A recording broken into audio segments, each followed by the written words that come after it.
Bonjour à tous, bonjour à vous mesdames et messieurs, merci de nous retrouver ce matin sur Equinox Télévision pour cette nouvelle sortie et surtout pour cette émission de fin de semaine. Vous êtes bienvenus, oui, installez-vous confortablement. Dans un instant, nous allons partager les biscuits, oui, de cette journée, surtout de cette matinée avec vous, comme cela se doit. On va avant toute chose rendre un vibrant hommage à un monument de la musique qui nous quitte depuis ce matin. Il s'agit bien sûr de Claude Ndam. L'artiste de regrettée mémoire est parti. Il était pratiquement 5 heures de ce petit matin, laissant derrière lui un grand héritage musical, même si on dira qu'au Cameroun, en matière de droit d'auteur de l'art musical, on n'en parle pas. Il est important de se poser la question de savoir dans quelles conditions l'artiste meurt aujourd'hui. Hommage à ceux qui l'ont connu, hommage à ceux qui ont aimé ses chansons, comme nous aussi. Hommage à cette grande famille des artistes qui pleurent justement le départ de ce grand homme de la musique camerounaise. Malheureusement, on dira que l'année 2020, ce n'est que des décès en cascade. On va se rappeler du départ brutal, choquant de Manu Dibango, de Ntumba Minka et autres artistes, notamment voici Claude Ndam qui n'est plus des nôtres. Allez, on va également se poser la question de savoir qu'est-ce qui se passe exactement dans les jardins des Toudi. Des images circulent véritablement sur la toile et des voix sont entendues. On peut regarder cette petite sœur qui appelle à l'aide, qui pleure en même temps, qui se demande qu'est-ce qui se passe véritablement dans sa vie. Vous regardez tous les jours, vous vous posez la même question que nous. Va-t-il falloir finalement qu'il y ait un sursaut d'orgueil et qu'on aille chercher un peu plus à l'intérieur, sachant ce qui se passe, voulons savoir ce qui se passe. En tout cas, vous aussi, comme chaque Camerounais, vous posez les mêmes questions que nous. Qu'est-ce qui se passe avec notre petite sœur? Oui, notre cadette en même temps. Allez, on va également vous rappeler qu'en ce moment, on parle encore et toujours du gré à gré qui serait en train de se négocier à la tête de l'État du Cameroun, et un prêtre jésuite a trouvé important de faire une sortie et de s'insurger contre ce qui sera en train de se préparer à la tête, bien sûr, de l'État du Cameroun. C'est le père Ludovic Lado, et hier sur Internet, il a fait une sortie qui a été très courue et qui est encore très courue et qui a donné des propositions afin que les Camerounais prennent conscience de la réalité du Cameroun. Il faut absolument sauver ce pays et nous comptons sur vous pour bien le faire. Madame, Monsieur, installez-vous confortablement. Allons accueillir la grande famille. Charles-Amène Batchoum, Bonbon Bengan, Karine Santia et Dominique Audrey Oyengelek, ensemble, unis pour la même mission, c'est vous servir. Bonjour à vous, installez-vous confortablement. Charles-Amène, bonjour. Bonjour, monsieur Michel Ngachou. Bonjour aux téléspectateurs. Bon vendredi à vous, de toutes les façons. Bonbon Bengan Kenji, bonjour. Bonjour, monsieur Ngachou Numba. Bonjour à vous, chers téléspectateurs. Encore Paul-Éric Kingé. Il s'insurge contre l'exploitation, contre la manière avec laquelle la société d'exploitation de Pouzeland fait là-bas chez lui à Pendia. Il dit que c'est une activité illégale, alors qu'il a trouvé cette entreprise en place. Mais ce n'est pas là le problème. Le maire estime que les 1,5 million qu'on paie mensuellement est trop petit. On doit payer de 3 à 5 millions. Et l'entreprise lui dit, elle obéit à la loi de 2007 notamment, qui encadre le code minier au Cameroun. Et voilà notre bataille qui arrive. Mais pour le mois, si l'entreprise a même déjà payé, c'est 1,5 million. Vous les King c'est petit. Comment va-t-on arbitrer? Je pense que l'autorité administrative, le préfet en la matière et les autres vont trouver un terrain d'entente. Mais lorsqu'il dit que c'est petit, c'est dire quoi? Est-ce que la municipalité devra attendre un montant plus élevé? 3 à 5 millions de francs. Mais on lui donne 1 500 000. On donne, oui, mais ça veut dire que l'exécutif communal de la dernière mandature a mal négocié, c'est Paul-Éric Kingé. On se rappelle seulement que ça a été le même cas avec l'exploitation de sociétés de bananes. Oui. Voilà, qui ne payaient pas suffisamment d'impôts. Oui. Paul-Éric Kingé estime qu'on doit payer suffisamment d'impôts. Voilà. En même temps, souvenez-vous qu'avec cette histoire de bananeraie et tout ce qu'il y a eu autour, c'est également l'une des causes pour lesquelles il serait allé en prison, et il y a d'ailleurs écopé.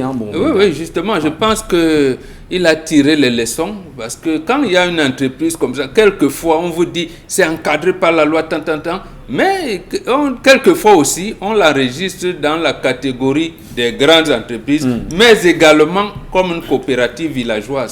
Donc quand vous êtes dans ce chapitre-là, ça veut dire qu'il y a les grands. Les grands en haut, ils protègent, bon, ils mangent et tout. C'est assez compliqué quand même parce que après sa sortie, il y a eu une sortie de l'autorité administrative qui est revenue sur la lettre qu'il lui a fait parvenir. Et surtout, ce qui est gênant, c'est que les internautes ont vite trouvé de corriger les fautes dans son discours, dans sa lettre. C'est pas gentil. D'abord, c'est un problème d'argent. 1,3 million, et si vous êtes petit, il pense à 3-5 millions. Donc, il va réengager les négociations. Espérons qu'il s'en sortira. On le lui souhaite véritablement. Karine Santia, bonjour. Bonjour Michel Ngachou, bonjour aux téléspectateurs, bonjour aux populations du Cameroun, à ceux qui nous regardent depuis Bertoua, depuis Kekem et depuis Mbouda ce matin. On va s'intéresser à vous dans le cadre de la revue des réseaux sociaux entre les différents faits qui marquent l'actualité dans ces différentes localités. Pourquoi? Parce que à Bertoua, notamment, le service d'accueil de l'hôpital régional est mis en cause par les internautes. Pourquoi est-ce que cette dame qui est décédée dans le véhicule n'a pas pu ne serait-ce qu'avoir l'attention du personnel de santé dans ce centre hospitalier, encore au lycée de Mbambi, ça c'est à Bouda plutôt. Les élèves manifestent. Pourquoi? Parce que les enseignants vacataires de leur lycée ne viennent plus à l'école justement parce qu'ils ne sont pas payés. Et on terminera avec notamment Kekem où des élèves de même sexe ont été attrapés en flagrant délit d'actes sexuels. Très bien. On en reparlera ce matin, madame, monsieur. Merci de trouver beaucoup d'intérêt. Et Dominique Audrey est là ce matin. C'est un autre intérêt justement à la revoir. Comme tous les jours, Dominique Audrey, bonjour à vous, bienvenue. Bonjour Michel, bonjour aux téléspectateurs. Merci de m'accueillir ce matin. Aujourd'hui, je porte la voix des étudiants de l'école de mine de Menganga qui se plaignent de l'obscurité dans cette localité. Ils n'arrivent plus à étudier et dans les prochains jours, si ça persiste avec cette obscurité, ils risqueraient d'avoir un mouvement de colère ou un mouvement d'humeur. Je crois que c'est comme ça qu'on dit. Un mouvement de colère. Voilà. Un mouvement d'humeur, là, ce n'est pas bon.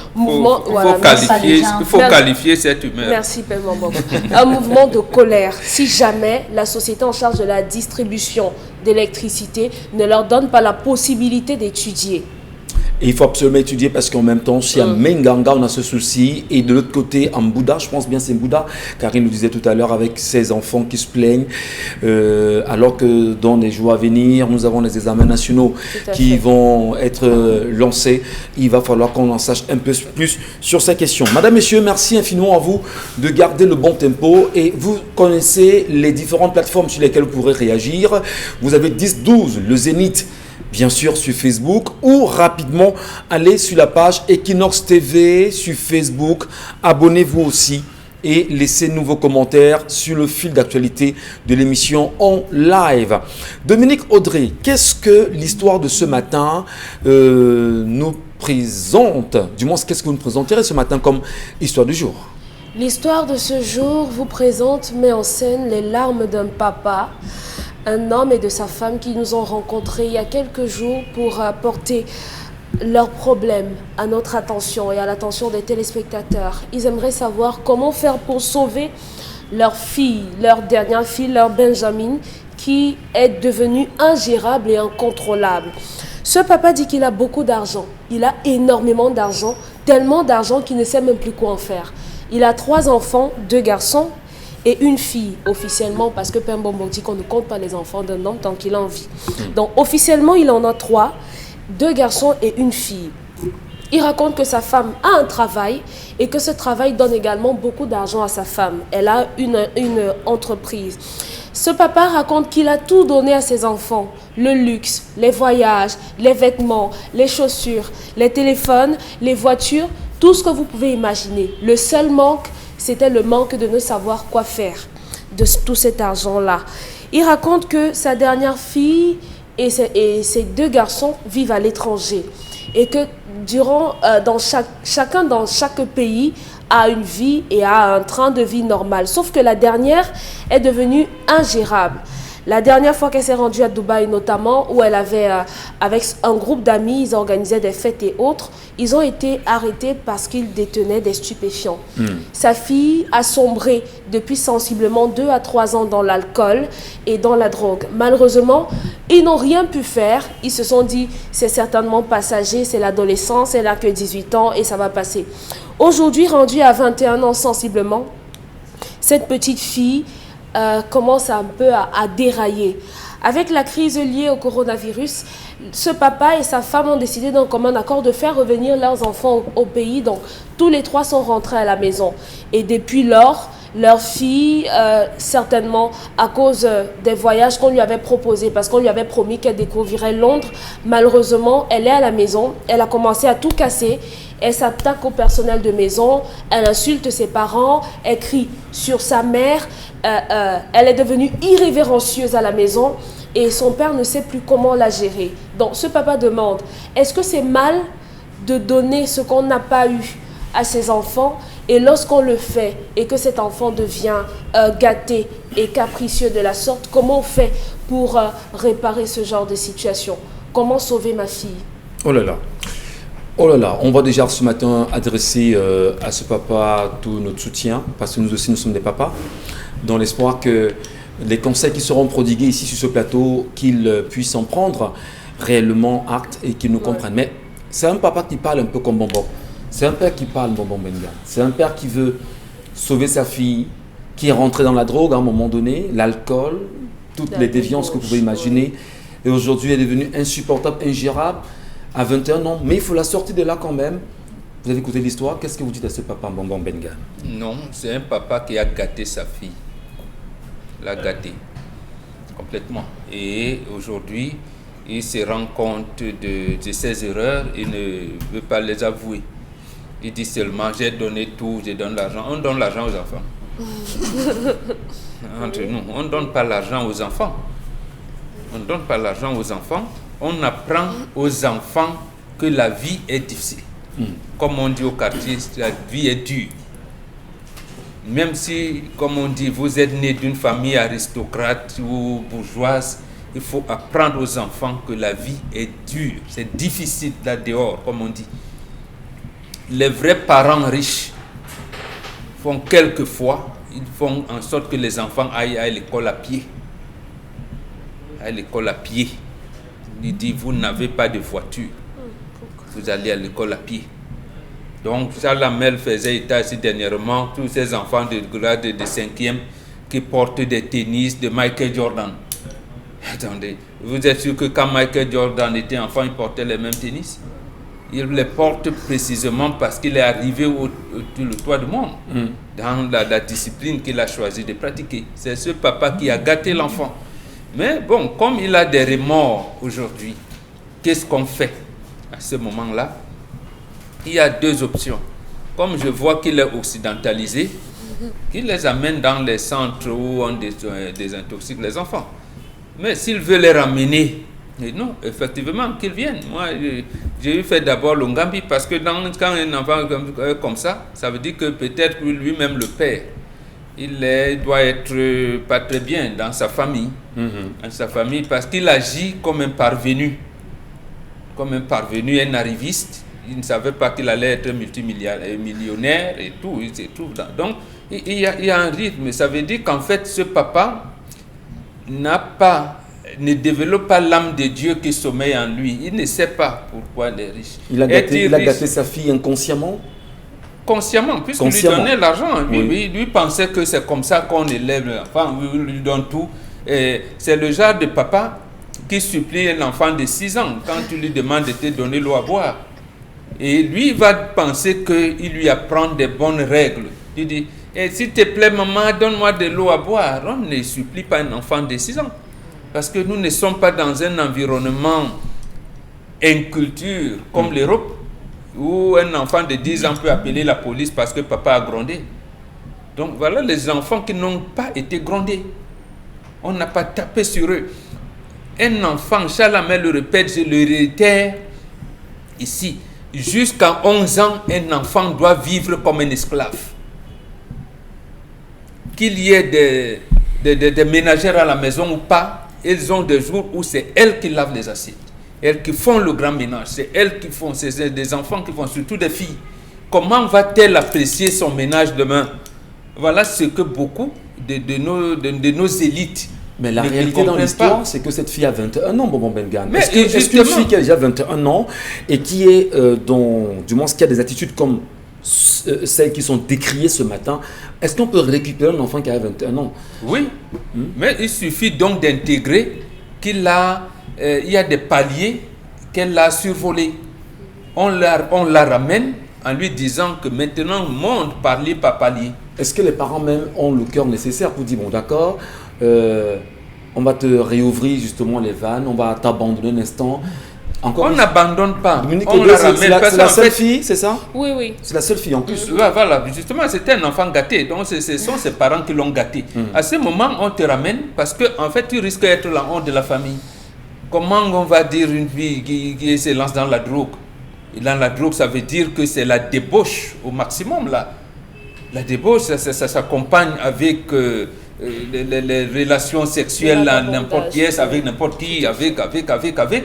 Quelle est l'image qu'il souhaite que son enfant reste? Donc, vous la ramenez, vous rattrapez son éducation, parce qu'apparemment, elle a même eu un décrochage scolaire. Vous la ramenez donc à l'éducation, en lui disant, non, à partir de maintenant, tu n'as pas l'argent de baigner, tu manges le reste de nourriture d'hier, tu as, on va voir, est-ce que tu peux laver même tes habits? Est-ce que, oui, absolument. Oui, absolument. Et là, un enfant ne grandit pas devant ses parents, cher ami. Vous êtes un enfant et vous êtes sous mon toit. Et il dira où? Seulement que le père ne donne pas son âge. Au moins, s'il est sexagénaire aujourd'hui, octogénaire, je suppose. Voilà, donc, on peut bien comprendre. Est-ce qu'il a encore la force nécessaire même pour pouvoir tester l'enfant? Voilà donc pourquoi on vous dit que le salut n'est pas... Le salut n'est pas individuel. Le salut est collectif. Ça veut donc dire que si vous avez quelques faiblesses, vous avez une sœur ou un frère, vous dites, je t'envoie chez M. Ngatou. Ngatou, ta fille commence à... Parce qu'il arrive ça que vous avez des faiblesses face à vos enfants, vous ne pouvez pas les gronder, vous l'envoyez chez votre frère. Il grandit là-bas, il passe ses vacances là-bas, il dit quand je vais chez maman Frida, vraiment là-bas, hein, c'est comme ça que ça se faisait. C'est comme ça, donc on ne peut pas, chacun naît avec sa nature. Vous pouvez être un homme et une femme qui n'arrive pas à vraiment gronder. Vous avez votre soeur ou votre frère qui va vous seconder. Ouais. C'est comme ça que ça se fait. Rôle de censeur. Oui, on va dire absolument. Ça. Très bien. Merci beaucoup, Bon Bengan, pour cette proposition ce matin. Karine Sontia, je me retourne vers vous. Ce père est pleuré, ce père qui demande à ce qu'on puisse lui donner certainement un conseil afin de ramener sa fille. Vous, à la place de la fille, est-ce que vous aurez vraiment une oreille attentive? Ou qu'est-ce qu'on peut faire justement pour ramener la fille à comprendre? Est-ce que c'est avoir une attitude draconienne comme Bombor le préconise ce matin sur le plateau pour l'amener vraiment à la rectitude? Pour la première question, je ne pourrais pas répondre parce que je ne suis pas dopée. Du tout. Et vous ne le serez pas, Karine? Non, je ne le serai pas. Maintenant, pour la deuxième question, comment ramener la fille? Je pense déjà qu'il faudra que le père et la mère s'assiedent pour en parler. Parce que le père parle là comme si la maman de la maison n'existait pas. Et l'histoire de ce matin nous raconte quand même que le père et la mère travaillent. L'argent n'éduque pas l'enfant. L'argent n'éduque pas l'enfant. Et je peux vous assurer qu'il y a tellement de couples où le père et la mère travaillent, où les enfants s'en sortent, que quand je vois un couple qui a autant d'argent et qui n'arrive pas à éduquer les enfants, ça me pousse un peu à me poser des questions. Parce que l'argent n'éduque pas. Vous ne pouvez pas être quelqu'un, que vous soyez occidentalisé ou pas, vous ne pouvez pas offrir à votre enfant des choses au point de lui offrir la lune. C'est impossible. Les personnes riches sont des personnes qui sont au service de la société. Du coup, qui doivent être au service de la société. Comment? En poussant leurs enfants à être au service des autres. C'est pourquoi vous voyez que dans d'autres pays où il y a des riches ou d'autres personnes qui sont vraiment sensées et qui ont assez d'argent, poussent leurs enfants à être dans l'humanitaire. Pourquoi? Parce que être au service de l'autre vous empêche de vous contenter des bénéfices de vos biens, des bénéfices de la richesse. Parce que lorsque vous, par exemple, vous employez à organiser, par exemple, les samedis propres dans votre localité, tout simplement, vous avez l'impression que vous êtes au contact avec les autres et du coup, il n'y aura pas de cassure entre vous. Ce qui fait que quand vous allez connaître que les gens ont ce genre de problème, vous n'aurez pas les envies de mesurer. Quand vous allez voir quelqu'un auprès de vous qui a une culotte toute déchirée, mais qui vous êtes quand même à curer les caniveaux, vous allez oublier que vous avez un voyage à Londres. Vous avez oublié qu'il y a un avion de Dubaï qui peut venir vous chercher. Pourquoi? Parce que vous êtes très proche des personnes qui sont dans le besoin. Lorsque vous réussissez à être entouré des personnes différentes de vous, vous pouvez vous construire une véritable personnalité. Et ça vous aide vous aussi à avoir de l'empathie pour les autres. Mais si vous êtes élevé dans ce contexte-là, où vous êtes carrément mis à part, où vous pensez que vous êtes un individu extraterrestre qui est au-dessus de tout le monde, je vous assure que le jour où vous allez chuter, vous n'allez même pas vous en rendre compte. Parce que autour de vous, il n'y a que des personnes qui font comme vous. Du coup, ils ne peuvent pas vous aider. Et pourtant, si vous aviez été au contact des gens qui sont différents de vous, ils pourraient vous accompagner. Est-ce que les parents aussi n'ont pas quelque chose à y voir? Parce que lorsque le parent vous coupe justement d'un certain type de relations, c'est-à-dire que nous on grandit dans des familles pauvres et nous avons des familles entre guillemets aisées, parce que les familles riches on n'en a peut-être presque pas, mais les quelques enfants de familles aisées, on vous donnait l'occasion d'être en contact pour mieux comprendre ce que peuvent vivre d'autres. Vous êtes dans une boule, vous y vivez, vous avez l'impression que le monde se limite à vous. Est-ce que justement les parents, comme vous le dites très bien, ne sont pas le problème fondamental même de la déviance de cette fille-là? C'est ce que j'explique. Très bien. C'est ce que j'explique. Les parents sont les principaux coupables. C'est pourquoi je dis il y a des communautés aujourd'hui qui ont décidé de retirer ça dans la tête de leurs enfants. Il y a un monsieur qui, pendant longtemps, était la personne la plus aisée d'une communauté et qui a réussi à faire réussir aussi ses autres enfants. Mais sauf que les derniers n'ont pas pu suivre. Et comment est-ce qu'il a fait pour s'en sortir? C'est qu'il a permis à ses enfants d'être au contact des autres enfants de sa communauté. Et forcément, dans ces groupes-là, il n'y a pas que les personnes aisées. Il y a aussi des personnes qui réfléchissent différemment et qui pensent différemment. Du coup, en étant en contact avec les autres, vous parvenez à penser différemment. Mais si, je dis bien, si vous pensez que vous êtes dans une bulle et qu'autour de vous, il n'y a que des sottes personnes ou des personnes de petites importance ou des petites personnes, vous allez finir par devenir une petite personne parce que le jour où vous aurez un peu moins de privilèges, vous n'allez pas le supporter. Donner à ses enfants des voyages et tout, c'est bien.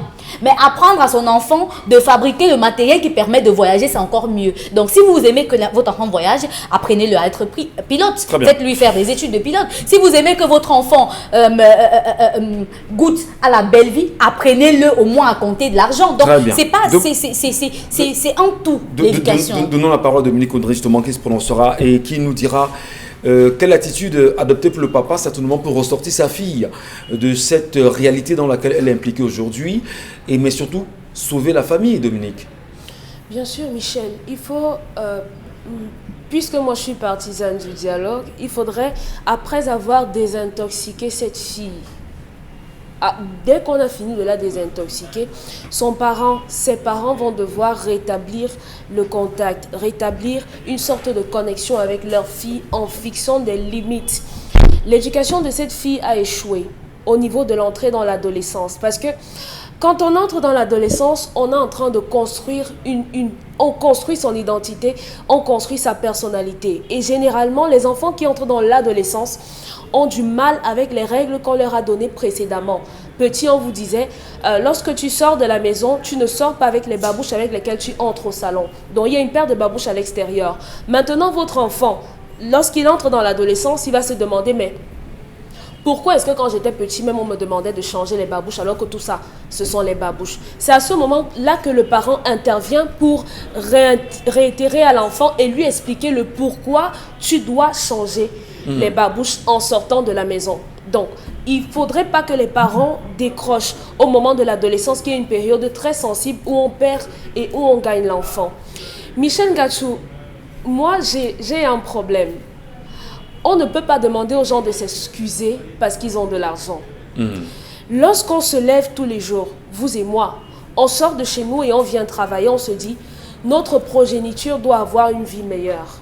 Nos enfants doivent aller dans les meilleures écoles, nos enfants doivent être bien. C'est pour ça que les parents travaillent pour que leurs enfants soient bien. Moi, je n'ai pas de problème avec le fait qu'un parent mette ses enfants bien, mette ses enfants à l'aise. Mais maintenant, ça s'accompagne d'un tout. Tous les parents qui offrent des voitures ou bien des montres ou bien des voyages à leurs enfants ne les gâtent pas forcément. Ça se voit. Il y a des enfants à l'étranger à qui les parents ont tout offert, mais qui ont pu réussir, qui ne sont pas gâtés. Dans les quartiers d'où nous venons, du quartier dans lequel je viens, il y avait des familles de riches. Mais est-ce que ces familles de riches-là se mélangeaient forcément avec nous autres? Non. Mais est-ce que ça fait pour autant des mauvaises personnes? Non, je ne pense pas.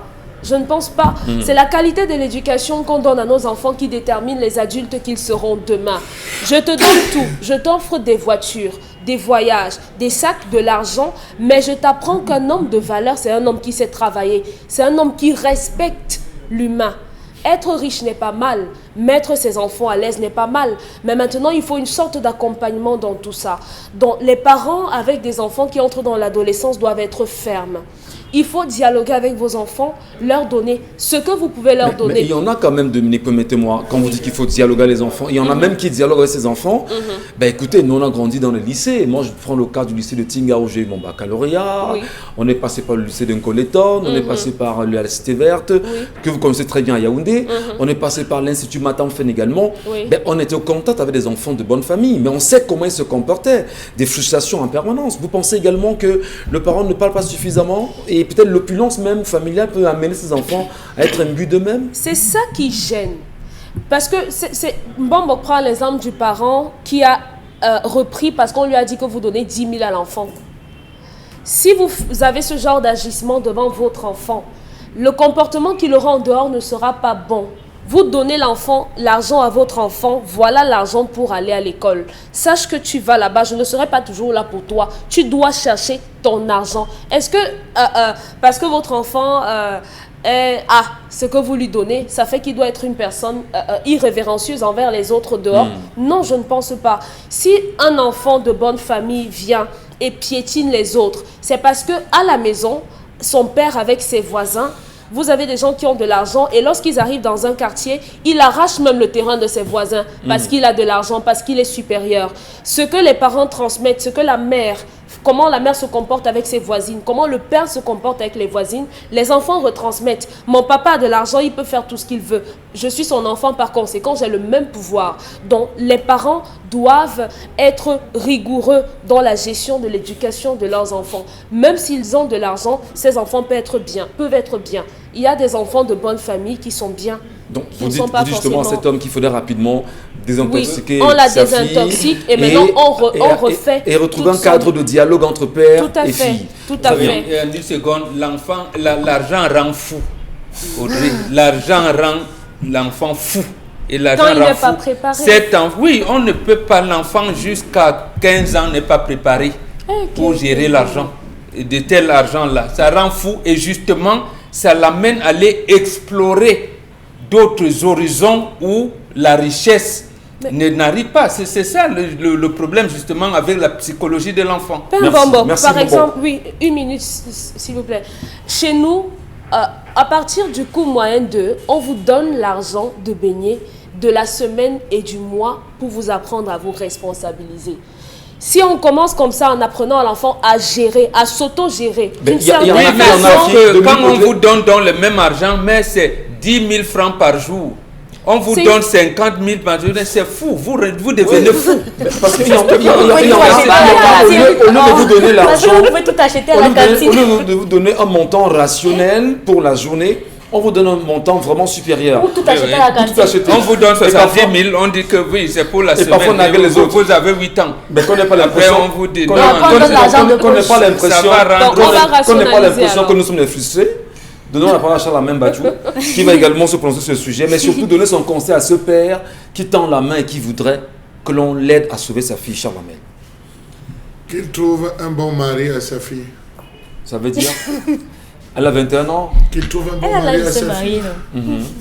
Qu'il trouve un bon mari à sa fille, monsieur Michel. Croyez-vous qu'une fille qui se dope, une fille qui est dans l'alcool, une fille Il qui a est... tout fille donné dans les- à sa fille. Ouais. Il a tout donné à sa fille. Vous savez, qui vit d'espoir meurt de désir, monsieur Michel Ngachou. Qui vit d'espoir meurt de désir. La nostalgie est derrière nous, l'inquiétude est tout autour de nous, l'espoir regarde en avant. Alors, ce monsieur a la nostalgie Dieu. et a l'inquiétude. Qu'est-ce qu'il reste à faire? C'est l'espoir qu'il marie sa fille. Qu'il se débarrasse parce que c'est lui le responsable de sa propre turpitude. L'éducation de la fille n'est pas la même chose que le garçon. Depuis on parle du père, le père. La mère où? La mère où dans cette histoire? La mère où? Elle travaille, elle rapporte beaucoup d'argent. Non, la mère est où? C'est la question qu'il faut se poser. Je ne peux pas causer l'éducation d'une fille avec le père, jamais. Mais le père aussi a une part de Non, monsieur responsabilité, Michel Charles Ngachou, je ne peux pas discuter l'éducation de la fille avec le père. Oui, je pose la Il n'en question. sait rien. Il n'a pas de responsabilité?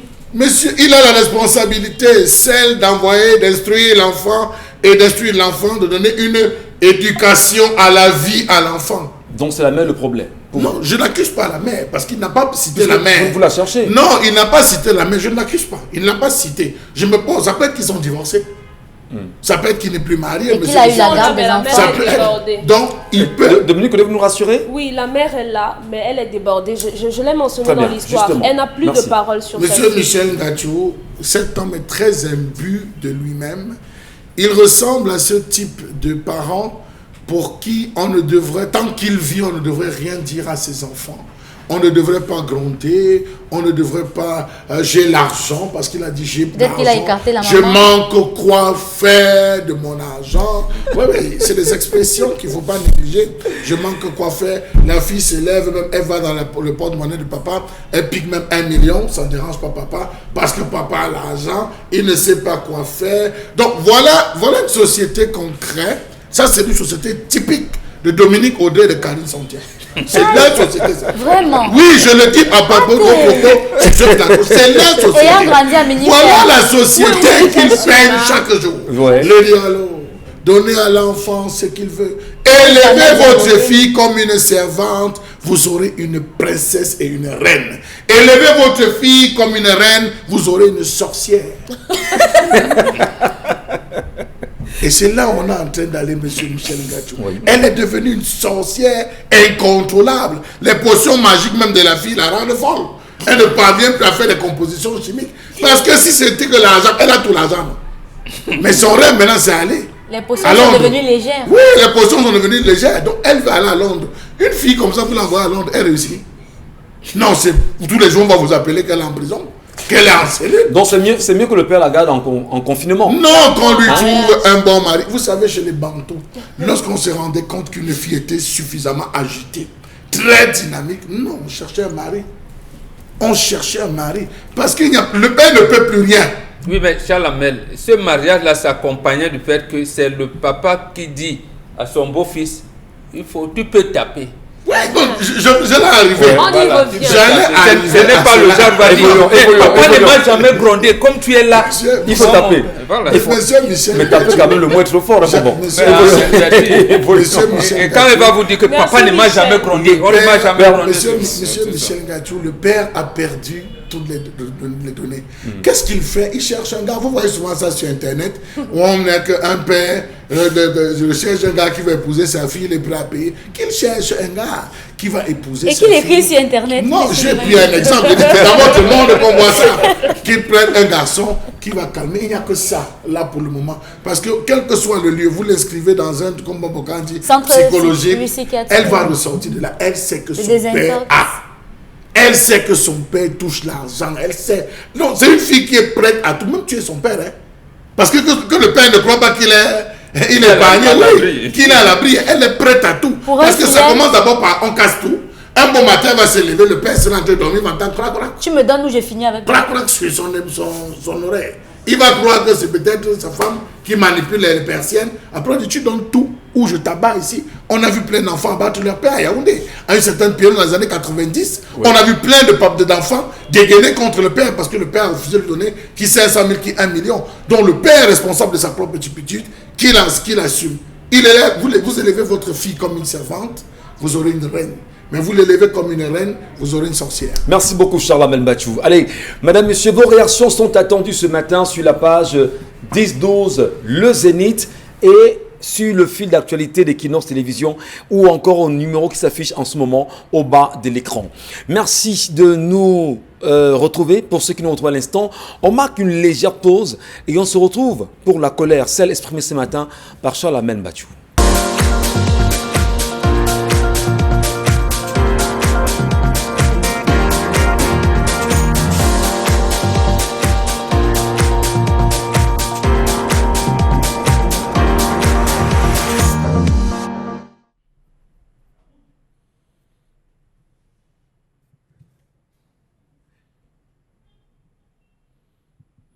Je m'interroge ce jour sur la question de l'impact de la chefferie traditionnelle dans la gestion sociopolitique de ce pays. Quelle est la valeur de la chefferie traditionnelle encore au Cameroun? À quoi nous servent encore nos chefs, rois, sultans, lamidos, Lamibé, j'en passe, sont-ils encore à mesure de pouvoir garantir l'unité des peuples à ce jour? Quelle est la valeur de la parole prononcée par un chef aujourd'hui? Sont-ils encore les véritables garants de la tradition à eux léguée par les ancêtres? Quel est leur rôle dans le processus de préservation et de consolidation de l'intégration nationale, partant du principe que les royaumes précèdent la République? Que sont devenues les différentes assemblées des chefs traditionnels du Cameroun? Assemblée traditionnelle du centre, assemblée traditionnelle de l'ouest, assemblée traditionnelle du littoral, qui se passait sur le banc de sable de la Besseke. On a eu chez les Bassa le Ngondong. On a eu une autre appellation, le Ngondo. Ils se retrouvaient pour discuter des affaires de la nation, mieux des multiples royaumes. Qu'a-t-on fait de l'ensemble des recommandations faites par ces rois pendant et après l'arrivée des Blancs? Il y a un ensemble de visions qu'avaient ces chefs, les vrais, pour l'avenir de ce Cameroun. A-t-on pris conscience ou considération? Point d'interrogation. Comment comprendre qu'à ce jour, les chefferies traditionnelles se retrouvent engluées dans des mécanismes politiques qui les éloignent des réalités que traverse leur peuple? La voix d'un chef vaut combien? Comment comprendre qu'à ce jour, la chefferie traditionnelle se retrouve à conserver encore à leur tête l'héritage de la colonisation avec des chefs de pacotille, des chefs imposés, des destitutions de chefs récalcitrants et des usurpations de titres? Que dire alors de tous ces membres du gouvernement et directeurs généraux qui non seulement cumulent, mais usurpent le poste de chef de village alors qu'en fonction? Comment comprendre que dans les multiples crises qui secouent le Cameroun, la chefferie traditionnelle ne soit en aucun moment associée dans la résolution des conflits? Point d'interrogation. Comment comprendre tous ces tripatouillages politiques et économiques qui s'opèrent désormais dans le choix de ces chefs? Un chef, c'est une voix. Un chef, c'est un peuple. Un chef, c'est un royaume.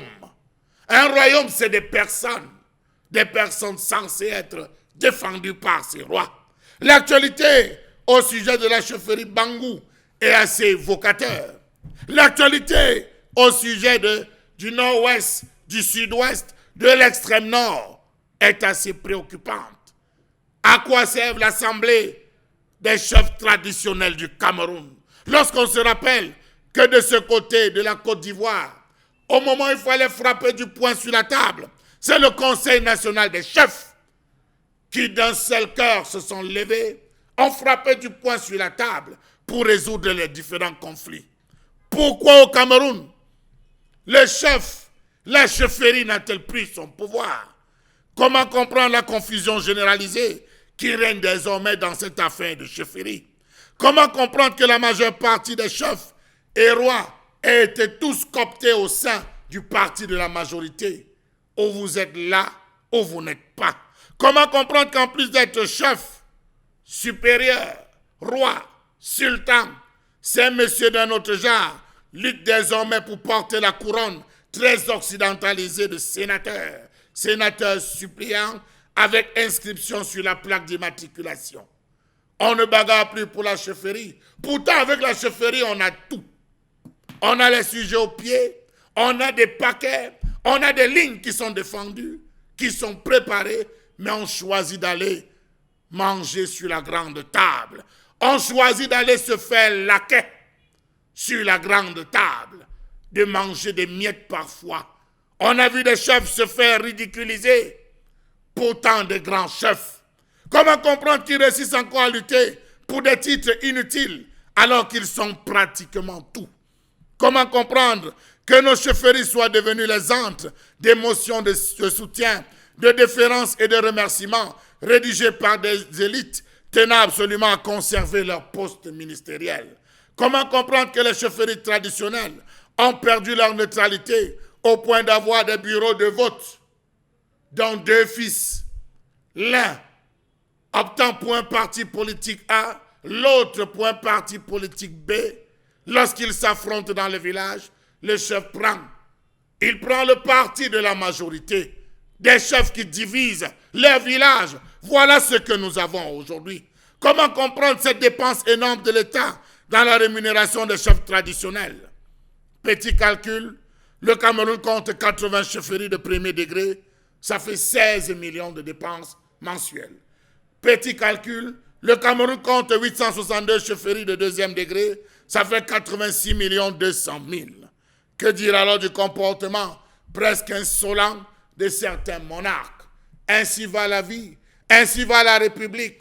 Les royaumes sont devenus vassalisés. Ils ont été vassalisés au nom du titre inutile. La colère de ce matin, signé Charles Mbachou, madame, monsieur. Et bien là, c'est très fort quand même. Et on se retourne, on regarde nos chefs traditionnels qui, pour beaucoup, nous regardent ce matin. Nous n'avons pas le droit de regarder nos chefs dans les yeux parce que l'éducation ne nous permet pas. Peut-être nous baissons la tête en disant « Majesté, avez-vous compris le message de ce matin? Majesté, avez-vous compris votre enfant parler? Majesté, avez-vous compris ce qui se dit? Majesté, aimez-vous vos enfants? Majesté, regardez-vous l'avenir? Majesté, regardez-vous peut-être le passé aussi? » Nous n'avons pas le courage de vous regarder dans les yeux et vous dire « Majesté, comme vous nous aimez, nous aussi nous vous aimons. » Mais la colère est forte. La colère est suffisamment forte ce matin que vous devrez comprendre combien le courroux est grand. Et on a l'impression qu'en ce moment, quand il se négocie le gré à gré, est-ce que vous êtes là pour nous préparer à l'avenir? Bon, Bengan, lorsqu'on parle à un chef, on baisse la tête en même temps. Mais surtout, est-ce qu'on doit comprendre aujourd'hui que c'est grave? La chefferie est vraiment divisée au Cameroun et que la politique politicienne, occidentalisée, a tout détruit. Oui, mais c'est ça l'option même de la chefferie traditionnelle, c'est qu'il doit être des auxiliaires d'administration. Lorsque vous acceptez être auxiliaire d'administration, ça veut dire que votre fils qui est sous-préfet, qui est préfet, vous avez courbé les chaînes. C'est ça que ça veut dire. Et ça a été introduit dans notre pays en 1885 par l'administration allemande. Parce que en fait, c'est qu'on parlait de chefs traditionnels qui avaient des dénominations, comme le disait Charles Hamel, dans ce qu'on appelait les royaumes. Nos royaumes qu'on avait, en nord, on les appelait les Lamido par-ci, les sultans par-là, les chefs là-bas, les Mbombo par-ci, les Nzumlo de l'autre côté. Donc, ils avaient des décisions. Et ils avaient pour rôle l'administration de leur royaume, l'administration politique, spirituelle et même sociétale. Donc, en fait, ce qui était question pour l'Afrique, c'est que l'Afrique traditionnelle ne dissocie pas les recherches scientifiques, techniques à la spiritualité. Ça va de pair. Et même la médecine africaine originelle va avec sa spiritualité. Ils étaient donc au niveau, à 4 niveaux. C'est-à-dire que le chef doit maîtriser le réel par le biais des sciences exactes. On va parler de l'attitude. Deuxième niveau, il faut découvrir l'unité profonde spirituelle métaphysique par l'expression, autrement dit, ce que vous appelez les paradigmes mentaux qui coordonnent la nationalité humaine. C'est pour ça que vous voyez que lorsque les chefs Sawa commencent les batailles contre les Allemands, c'est bien les Mendola qu'on appelle baptême Paul Samba et tout. Ils font donc comment? C'est ça, découvrir l'unité profonde pour poser le problème dans sa globalité. C'était ça, alors qu'il n'y avait pas de téléphone portable, il n'y avait pas de route comme nous. Le troisième niveau, c'est apprendre à manipuler les forces invisibles par le biais des rites appropriés. Et quatrième niveau, c'était administrer les preuves que seuls ceux qui maîtrisent les 3 premiers peuvent diriger. C'est pour ça que, en fait, c'est à la chefferie qu'on désignait des gens. Vous pouvez avoir votre fils. Quand on lui donne le nom, si c'est une fille, 4 jours après sa naissance, si c'est un garçon, c'est 5 jours après sa naissance, on peut savoir que ce fils-là, c'est lui qui va remplacer son grand-père là-bas. On commence à le préparer pour ça. Si c'est une fille, on sait également que cette fille qui vient de naître sera appelée à gouverner, à diriger. C'est pour cette raison que la notion, en fait la vraie notion, la vraie théorie qui encadre les chefferies traditionnelles en Afrique, c'est la théorie de la complexité. Ça met la fille et le garçon au même niveau, oui, c'est-à-dire complémentaires. Maintenant, lorsque les Allemands viennent donc avec ça, c'est parce que ça s'accompagne avec la religion, on commence à diviser. Tel peut être religieux seulement, tel peut être médecin seulement, tel peut être administrateur seulement. Donc, on commence à faire comme si la société, je veux dire, par ces fonctions-là, vous pouvez être divisé.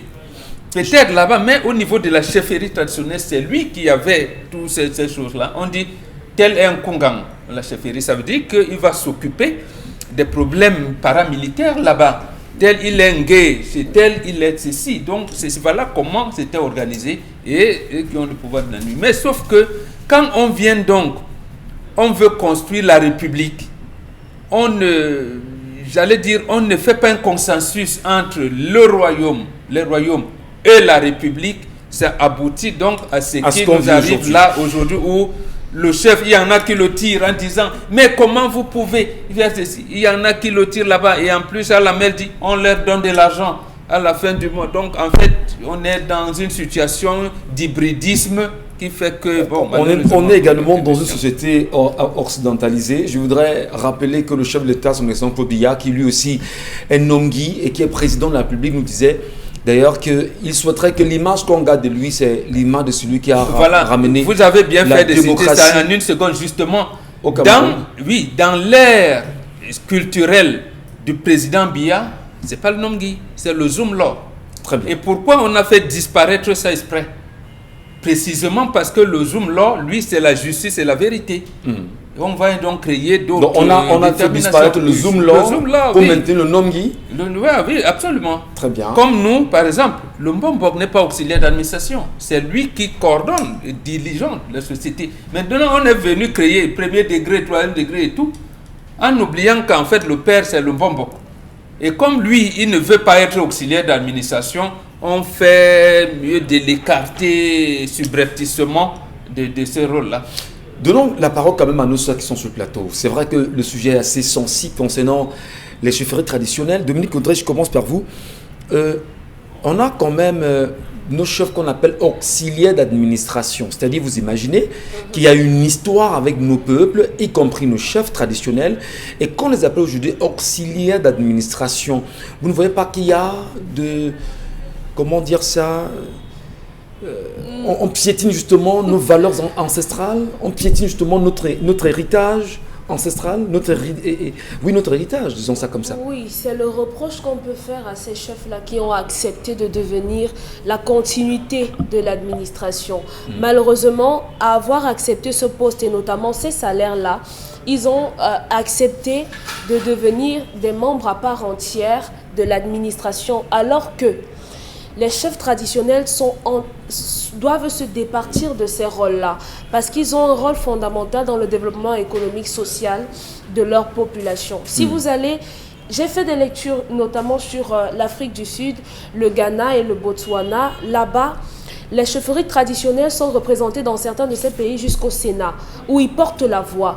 En Afrique du Sud, on va vous dire que les chefs traditionnels ont leur mot à donner au niveau des problèmes qui ont lié au foncier.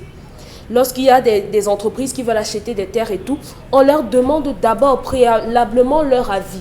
Donc rien n'est fait sans des chefs traditionnels. Malheureusement au Cameroun, on voit des chefs qui sont marginalisés de par d'abord le fait qu'ils aient accepté de devenir des auxiliaires de santé.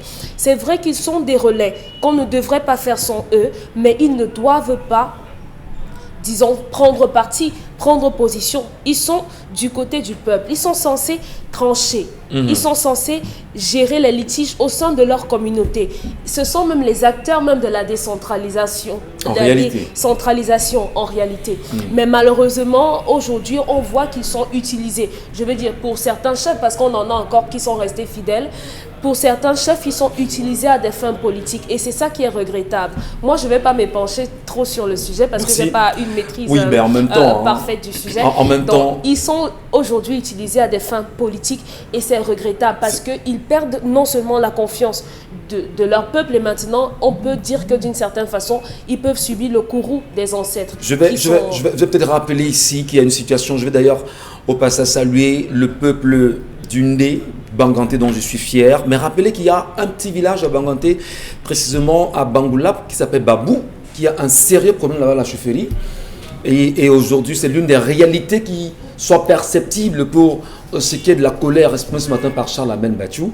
Mais je vais quand même donner aussi la parole à Karine Sontia. Nos chauffeurs traditionnels sont piétinés, refoulés. Est-ce que ce sont les 50 000 francs qu'on donne aux chefs traditionnels par mois là qui leur laisse croire aujourd'hui que... Troisième degré, ça. Ça, c'est troisième degré, hein.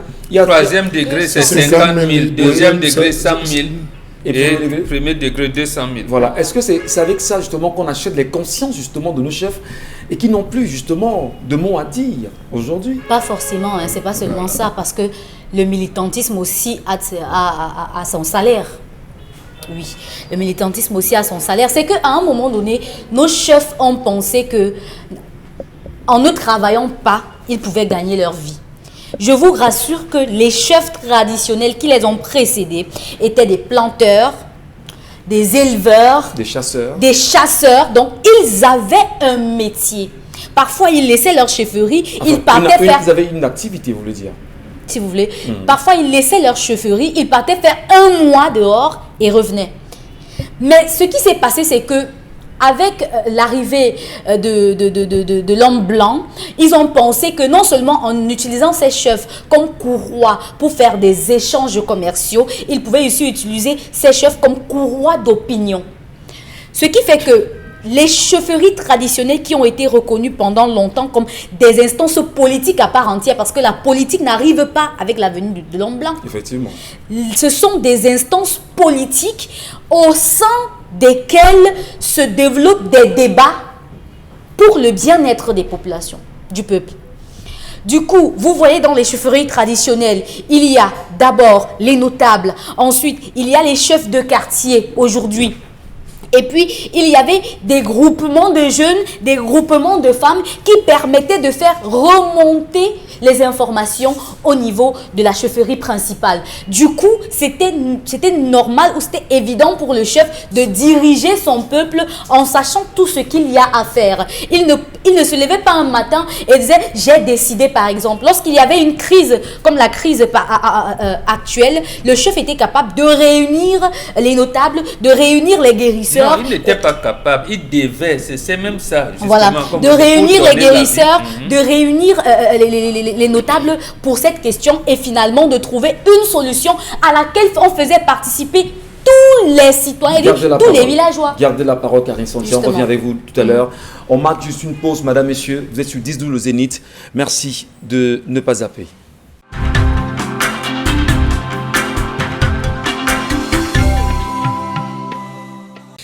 Allez, merci à vous, madame, monsieur, de nous retrouver. Eh bien, vous le savez, nous rendons encore un hommage vibrant ce jour à Claude Ndam, qui est parti ce matin. Il était 4 h du petit matin.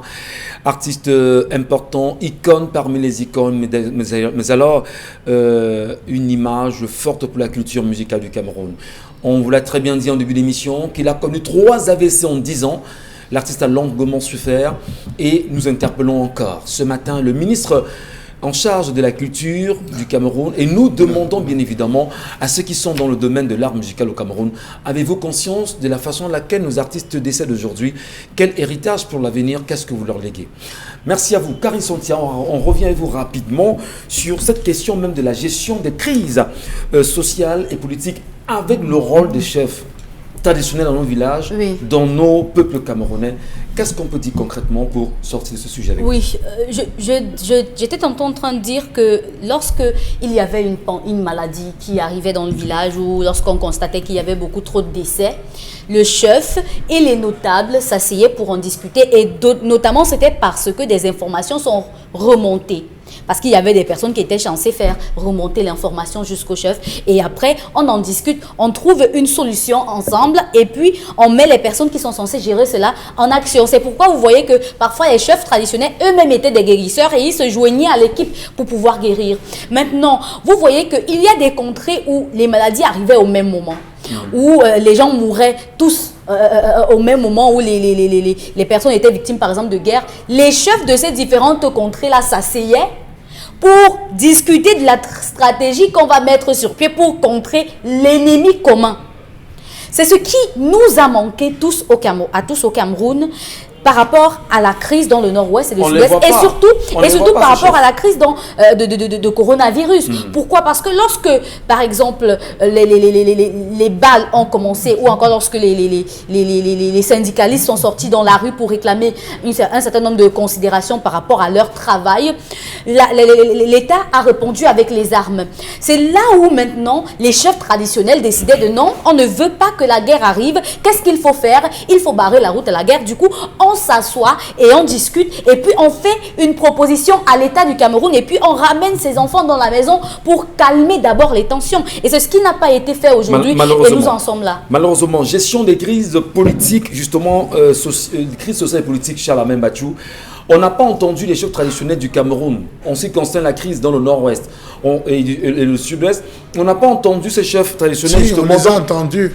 Oui, ils ont fait des motions de soutien. Non, on les a entendus. Au chef de l'État, ils ont fait des motions pour la façon, la manière avec laquelle ils gèrent la crise. Ils l'ont tiré. Voilà le gré à gré, maintenant on entend parler. Est-ce qu'on les entend parler? Ils ne disaient rien.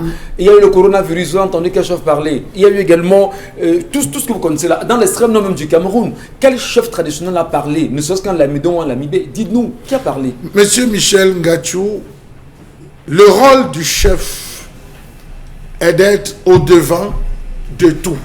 Vous voyez la différence qu'il y a entre le Jésus des chrétiens et les chefs traditionnels, c'est que le Jésus des chrétiens, lui, meurt pour tout le monde. Mais le chef, lui, meurt pour son peuple.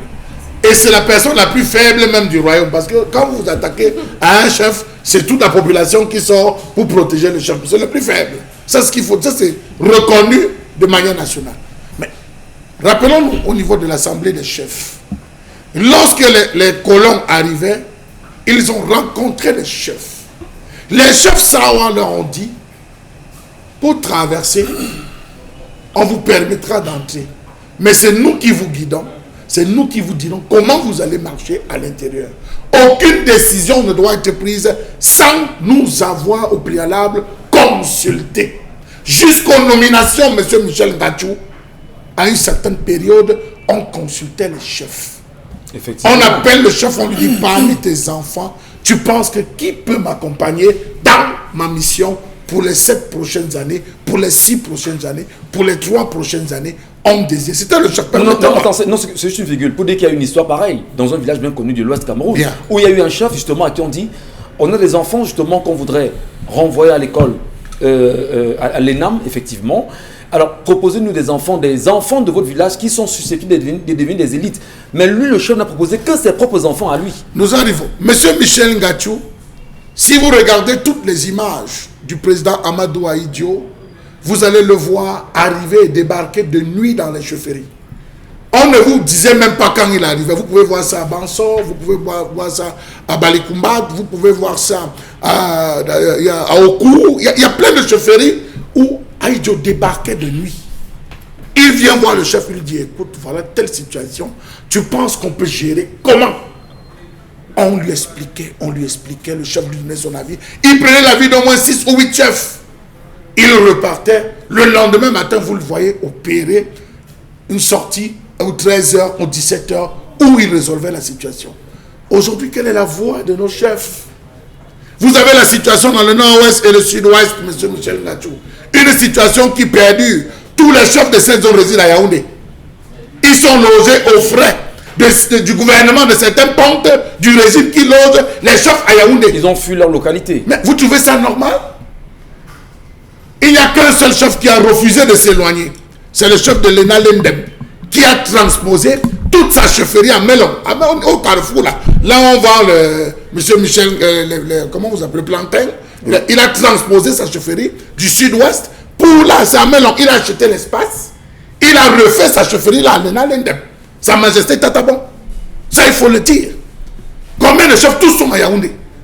Qui va contrôler les populations? Qui va parler aux populations? Rappelez-vous lorsqu'on avait le phénomène des coupeurs de route. Si vous vous souvenez au niveau de l'extrême nord, on avait associé les lamidos. On les avait associés en disant, mais on ne peut pas avoir une chose comme ça, vous ne connaissez pas. C'est les lamidos qui travaillent avec le billes. Telle zone. Voici les zones névralgiques, voici. Pour les attraper, voilà les points. Le soir, ils vont se retrouver. C'est comme ça qu'on organisait des ceintures. C'est bien vrai qu'il y avait certains responsables traditionnels qui étaient complices de ces gens, mais on les a tous attrapés. Le chef a quelle valeur aujourd'hui, monsieur Michel Ngachou? Vous estimez rappelez-vous le cas de la lèpre. Vous estimez qu'ils n'en a plus, ils n'en ont plus? Le chef n'en a plus? C'est des valets. Je pèse mes mots, c'est des valets, monsieur Michel Ngachou. Certains chefs sont des valets. Regardez la préoccupation de Sa Majesté Sokoudjou. Oui. Depuis combien de temps Sa Majesté Sokoudjou s'exprime sur les sujets de ce pays, monsieur Michel Ngachou? Combien de chefs l'ont accompagné? Il y a également le chef Bilo Waifa. Non, je dis, non, je ne veux pas.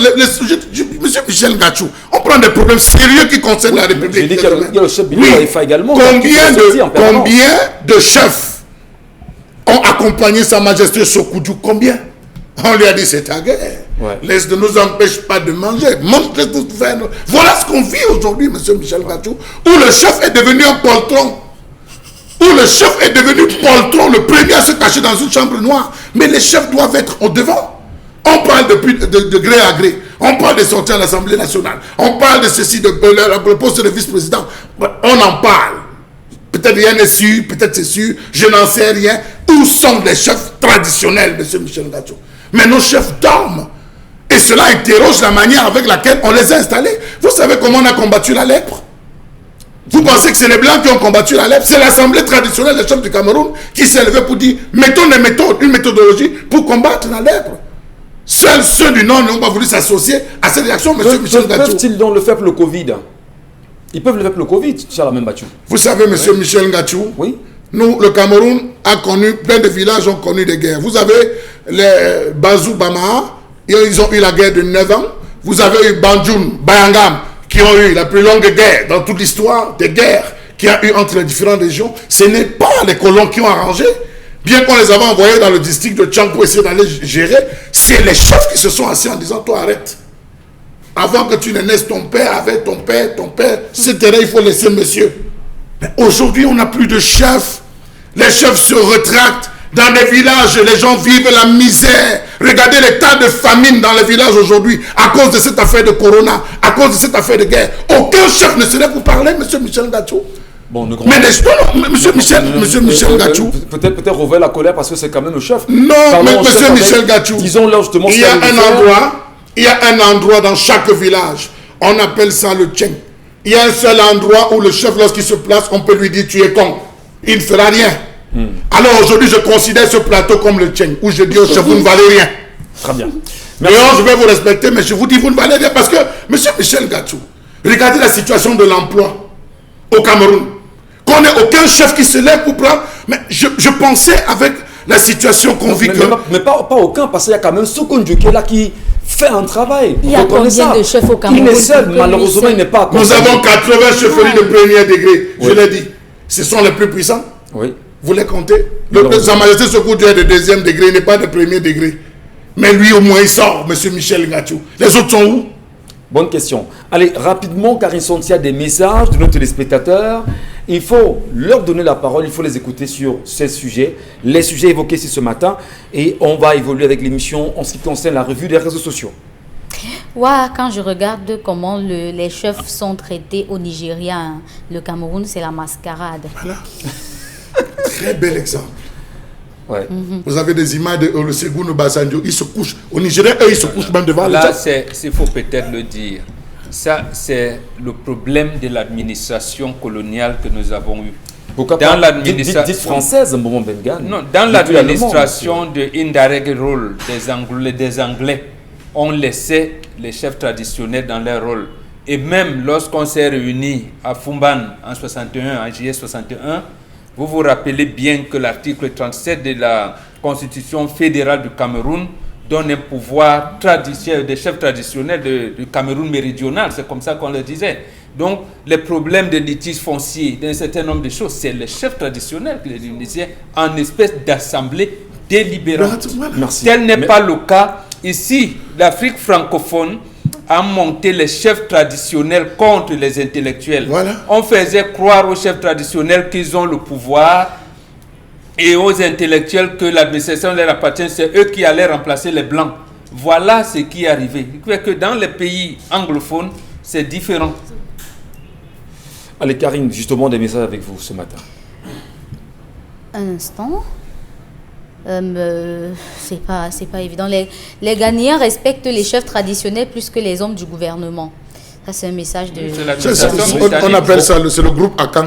Le groupe Akan, c'est toute la dorsale de l'Afrique. C'est le groupe Akan, que ce soit la Côte d'Ivoire, le Ghana, Burkina Faso, toute la zone. Parce qu'au Burkina Faso, c'est le Moro Moutapa, je pense bien.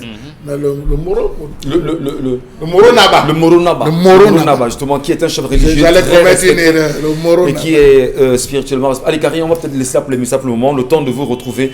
Mais on va nous plonger, on va nous intéresser rapidement. On va s'intéresser rapidement à la revue des réseaux sociaux, justement. Des sujets, vous les avez retenus pour nous ce matin, Karine Santia. Oui, une vidéo qui a fait le tour de la toile et qui a transformé les internautes en... Comment est-ce que je peux dire ça? Qui a causé de l'émoi sur Internet. Pourquoi? Parce qu'une jeune femme témoignait déjà de comment est-ce que sa maman est arrivée à l'hôpital en détresse et qui n'a pas été secourue par le personnel soignant de l'hôpital régional de Bertois. Et dans cette vidéo, on voit le papa tout à pleurer, qui se roule à même le sol pour pleurer. Et cette fille dit même dans cette vidéo que son papa lui aussi est positif au coronavirus. Et juste après, les réactions du personnel, des responsables de cet hôpital qui nous dit que le papa, lui, est un malade de coronavirus qui s'est en allé de l'hôpital, qui a fui les soins. Et puis la maman est arrivée aussi à l'hôpital en pleine détresse respiratoire et qu'elle était même déjà décédée. Du coup, on se pose toutes les questions, mais une autre vidéo faite cette fois-ci par le papa que vous voyez dans la vidéo s'enrouler à même le sol, qui revient sur ce qui s'est passé et qui est complètement en désaccord avec ce que sa fille dit dans la vidéo. On vous permet d'écouter une petite partie de cette vidéo.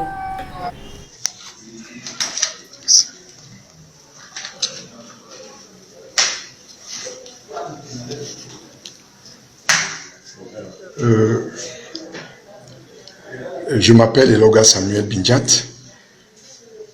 Je suis le mari de la femme qui vient de décéder à l'hôpital régional de Bertois.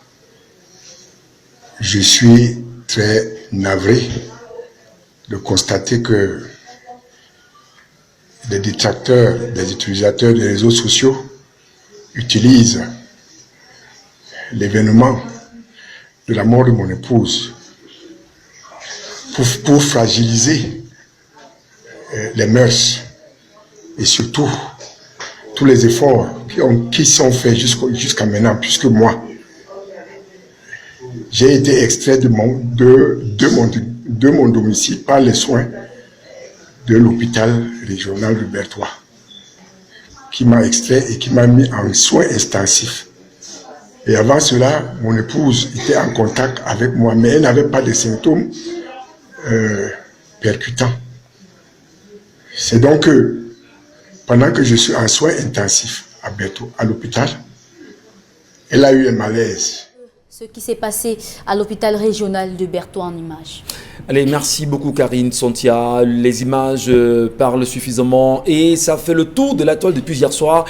Les Camerounais n'arrêtent pas de se prononcer là-dessus. On va peut-être vous permettre de garder le bon cap, madame, monsieur, en continuant à réagir sur la page Equinox Télévision et sur les différentes plateformes. On vous lira tout à l'heure et puis on va donner l'occasion justement de mieux avancer. Mais allons rapidement avec le deuxième sujet, Karine Sontia. Oui, le deuxième sujet concerne notamment la manifestation des élèves du lycée de Bambi à Mbouda qui réclament leurs enseignants pour n'avoir pas fait cours depuis. Pourquoi? Parce que les enseignants qui sont des vacataires n'ont pas été payés et les élèves sont dans la rue et réclament de faire cours. Bon Bengan, lorsque vous regardez ces images, vous croyez vraiment que le pays est un pays en construction, pays sérieux, alors qu'il y a quelques temps seulement on parlait de retour des classes du 3e trimestre pour les classes d'examen. Voilà des enfants qui se plaignent et voilà même des étudiants, des enseignants qui ne sont pas pris en compte. Le Cameroun est sérieux? Le pays est en construction, mais le Cameroun n'est pas sérieux. Vous ne pouvez pas être un pays en construction et dire aux citoyens qu'il n'y a rien à faire. Ça, c'est une incongruité terrible, inqualifiable même. Nous avons passé 3 mois dans une période de non-classe et on a décidé à Yaoundé qu'on devait reprendre le cours le 1er juin sans tenir compte d'une partie de ce que vous appelez communauté éducative. La communauté éducative, c'est bien nos enfants que nous y avons, les apprenants, mais il y a des enseignants et nous des parents. Comment on peut prendre une telle décision sans associer les enseignants? Sans comprendre même les besoins des enseignants du moment. Non, on les associe. Justement, quand on ne les comprend pas, vous avez une classe de 100 élèves. On leur dit prochainement ce sera 24 ou 25 élèves par classe. Ça veut dire que préalablement, jusqu'à la fin du 2e trimestre, cette de classe qui avait 100 élèves sera divisée en 4 ou 5 salles de classe. Qui viendra donc dispenser les cours? Au préalablement, le professeur de mathématiques dispensait son cours là de 8h à 10h par exemple. Maintenant, il faudra 4 ou 5 professeurs de mathématiques. On les prend où et comment? Quand on ne met pas cette logique-là en compte, ça veut dire qu'on n'est pas un pays sérieux. D'accord. On est comme ce planteur qui veut renouveler sa plantation, mais qui décime sa pépinière. Et pourtant, nous sommes en construction. Karine Sontia également, vous avez semblé également ce matin nous parler d'un sujet qui est très sensible, parlant de sexualité. Il s'agit de quoi? Oui, il s'agit notamment de ces élèves qui ont été attrapés en plein flagrant délit d'actes sexuels dans un lycée à Kekem. Et ces élèves étaient de même sexe. Ah ben dis donc. Dominique Audrey, peut-être je vous relance là-dessus également. C'est assez grave quand même que l'on attrape des élèves de même sexe arrêtés dans un lycée, bien sûr c'est à Kekem, en plein débat sexuel. Quelle appréciation vous en faites? C'est grave. C'est très grave que ce soit des élèves, je suppose, qui sont dans la tranche d'âge 12 à sensiblement 19 à 20 ans et que ce soit des garçons qui le fassent entre eux. Si c'était des filles, on allait réprimander cela. Mais maintenant que ce soit les garçons, ce soit encore plus grave. Maintenant, l'opprobre doit être jeté sur les programmes télévisés qu'on met à notre disposition, sur les personnes qui s'illustrent également par ce genre d'agissement, sur la toile également, parce que les programmes télévisés qu'on met à notre disposition, que ce soit les dessins animés et les séries mexicaines, ont fait la promotion de ce genre de choses. Conséquence, ça a un impact aujourd'hui dans nos établissements avec les élèves. Donc quand ce n'est pas la drogue, c'est la sexualité qui est débridée et qu'on met à nu. Donc maintenant, je ne sais pas quelles sont les sanctions qu'on va prévoir, puisque je suppose que ce sont encore des mineurs par rapport à eux, mais il faudrait qu'on revoie ce genre de choses, que ça ne se reproduise pas dans nos écoles et que les parents fassent attention, encore une fois, aux compagnies de leurs enfants. Qu'est-ce qui peut expliquer ça, à votre avis, Charles Membachou, que des enfants se livrent à de telles pratiques sexuelles aujourd'hui? C'est vrai, Dominique Audrey a parlé des telenovelas, c'est ça? Les films mexicains. Voilà, les telenovelas, où dans ces films, on fait la promotion en permanence de l'homosexualité. Monsieur Michel Ngachou. On dira qu'on ne juge pas, mais parce que chacun a sa tendance sexuelle. Mais est-ce que c'est logique, ça? Monsieur Michel Ngachou, j'ai eu à surprendre mes enfants en train de regarder un dessin animé, notamment Les Simpsons. Ouais. Je le cite ici. Parce que vous voulez faire la langue de bois alors qu'il faut résoudre un problème. On est au Cameroun et nous avons le droit de défendre, nous aussi, les intérêts de nos enfants. Mais à l'intérieur, il y a, comment on va dire, à l'intérieur, c'est la promotion de l'homosexualité. J'ai vu encore un autre chez les Louds. Je cite avec des noms, les Louds. Les enfants regardent trop ces différents dessins animés. À l'intérieur, un enfant noir qui a deux parents de même sexe, noirs. Alors, j'étais de passage, j'observe, je dis rien, je note. J'observe, le lendemain, je vois, première chose, j'ai bloqué.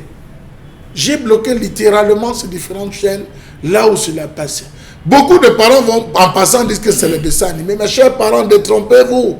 C'est des dessins animés coupables et c'est par là qu'on éjecte ce genre de pensée. On dit dans la mémoire de nos enfants, monsieur Michel Ngachou. Dites ça aux femmes parce qu'elles ne comprennent pas. Non, je dis ça d'abord au père. C'est le père qui sanctionne. Les mamans, on sait comment elles se comportent. Vraiment, laisser les enfants devant la télévision, ils vont se distraire. C'est le père. Je dis au père, on dit, c'est les dessins animés. Cherchez à sanctionner ces deux, parce que j'ai pris la peine de les observer. Ça, c'est le premier point. Le deuxième point, monsieur Michel Ngachou, de plus en plus, on assiste à des clips vidéo. Si vous ne vous rendez pas compte, allez regarder sur certaines chaînes, où on met en avance deux. Vous ne le voyez pas. Mais ça passe comme un flash, monsieur Michel Ngachou. Oui. Ça passe comme un flash. Même les artistes camerounais le font. Déjà. Effectivement. Ça passe comme un flash où deux personnes, vous avez l'impression qu'ils s'affrontent, mais au fond, ils sont en train de faire passer un message subliminal. Effectivement.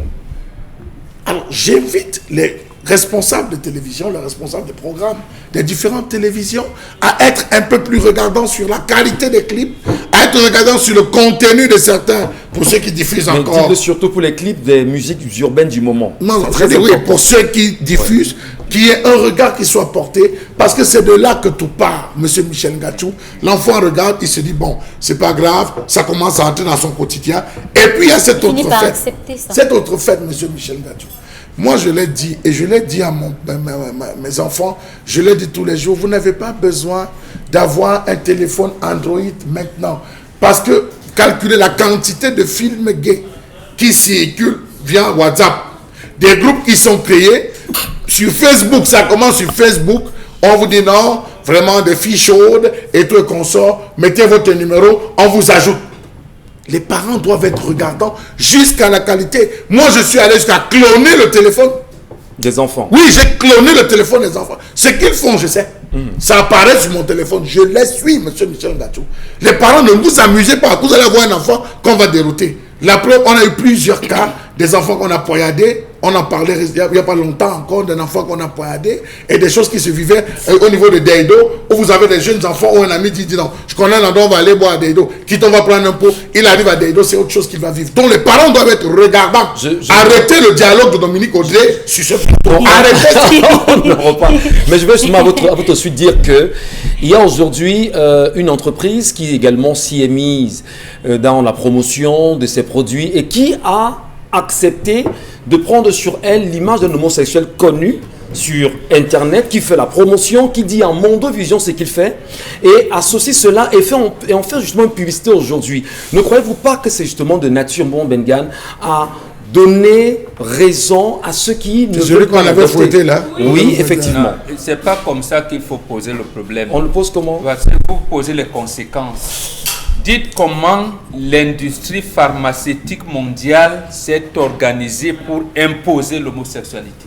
Si vous faites sortir un film, ça a commencé à partir de 1987 avec le téléfilm que vous appelez Carrington Dynasty, avec Dynasty, où on a fait comme si Carrington s'offusquait du fait que son fils Dave Carrington était... Mais en fait, c'est à cette époque qu'on a imposé.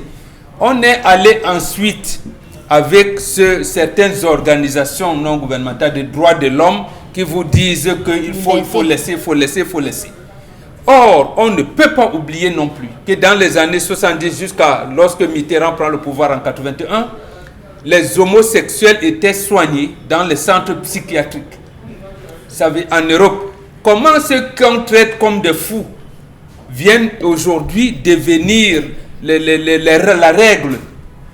Ça veut dire que nous sommes dans une société en décadence.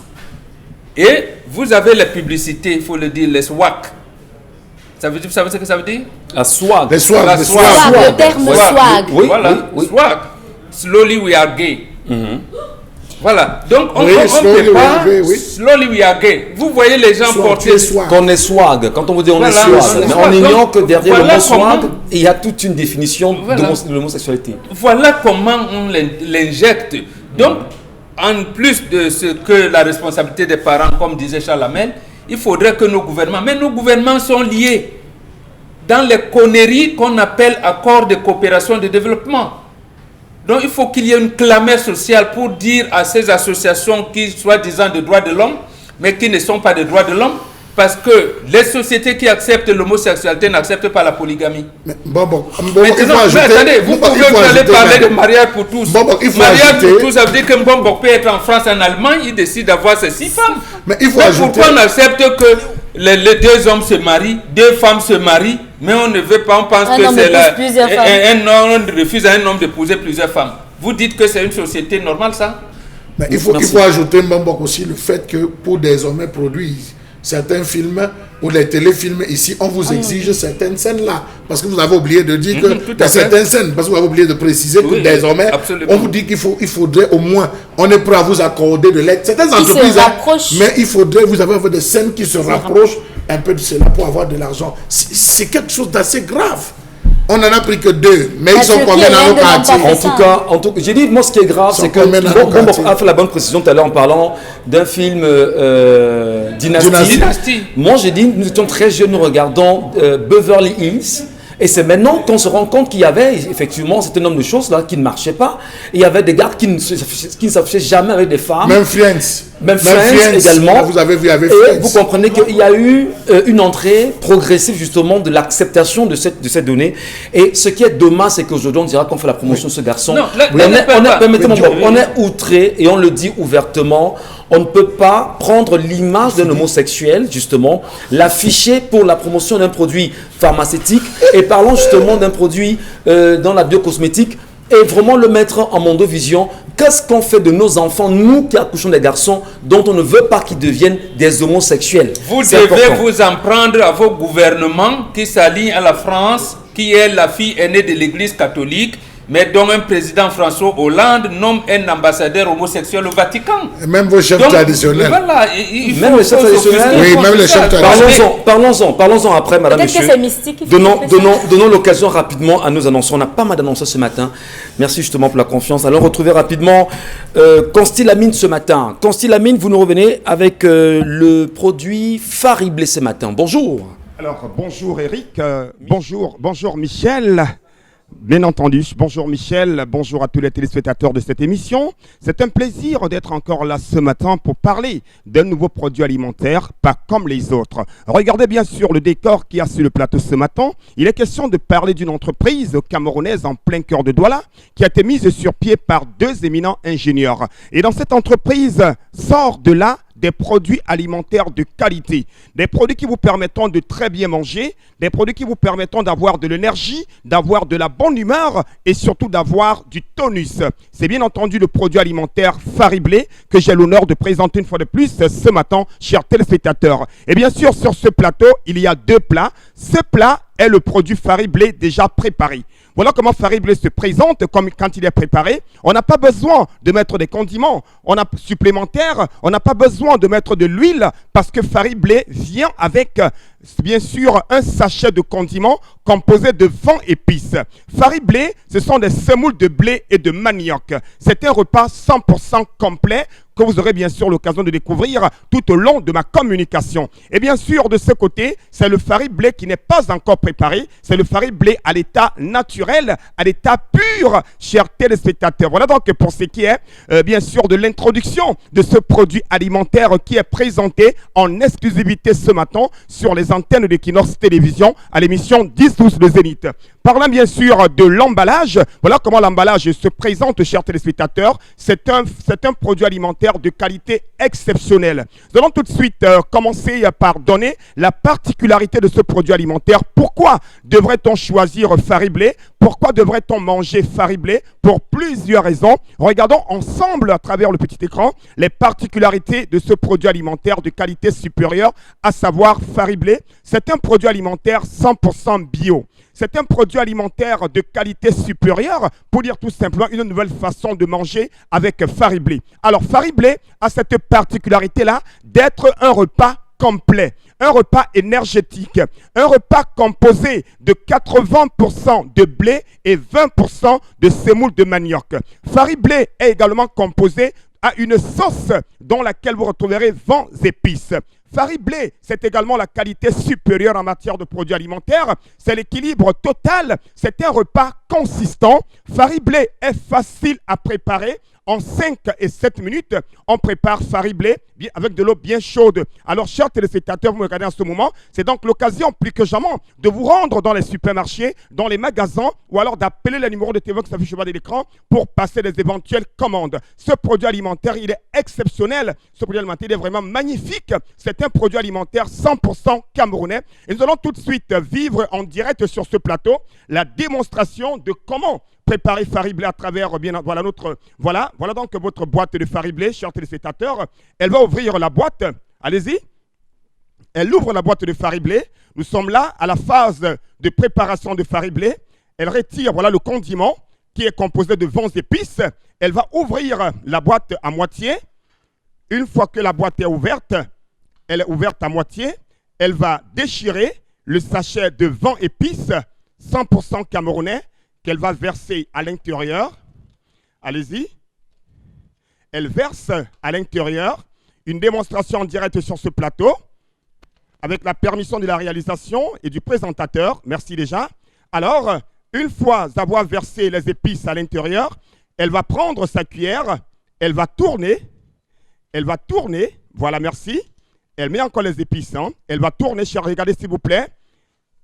Elle va tourner. Elle tourne. Après avoir tourné, elle met de l'eau. C'est bon. Elle va mettre de l'eau chaude qui a bien bouilli. Elle met de l'eau. Voilà, regardez comment ça se passe à l'intérieur. Voilà, chers téléspectateurs. Elle met de l'eau. Et après avoir mis de l'eau, elle va encore tourner à nouveau. Question de permettre aux condiments et aux produits, aux semoules de blé et de manioc de bien se mélanger. Une fois qu'elle a bien tourné, elle va refermer sa boîte avec la première couverture et elle met le couvercle, bien entendu. Voilà. Voilà donc comment ça se prépare Fariblé. Ainsi fait, ce produit, après 7 minutes, vous le retirez, vous le mangez dans de très bonnes conditions. Il est consistant, il est riche en calories. Il vous permet de tenir toute la journée, chers téléspectateurs. On va donc apercevoir l'usine de production de notre produit alimentaire Fariblé, une usine basée en plein cœur de Douala au Cameroun. Alors, après donc avoir présenté Fariblé, après avoir donné comment préparer Fariblé, nous allons tout de suite passer au prix. Regardez bien sûr le prix de Fariblé. Vous avez une boîte à 500 francs, chers téléspectateurs. C'est un repas complet. C'est un repas moins cher, un repas consistant. Vous l'avez à 500 francs pour une boîte de Fariblé. Et pour ceux qui ont besoin du carton, vous avez un carton de Fariblé, coûte 10 000 francs. dans nos différents points de vente. Mais comme nous sommes dans le cadre du concept Salaka, les 50 premières personnes à appeler et à commander Fariblé au numéro du service commercial vont l'acheter à 9 000 francs, le carton de 10 000. Oui, le carton est de 10 000 francs, mais les 50 premières personnes à commander à l'instant vont l'acheter à 9 000 et recevront un couvert estampillé Fariblé. Les points de vente dans lesquels on peut l'avoir, dans tous les supermarchés Santa Lucia, de Douala et de Yaoundé, du côté bien sûr des supermarchés Carrefour, à Douala et à Yaoundé. On a également Fariblé au supermarché Dove.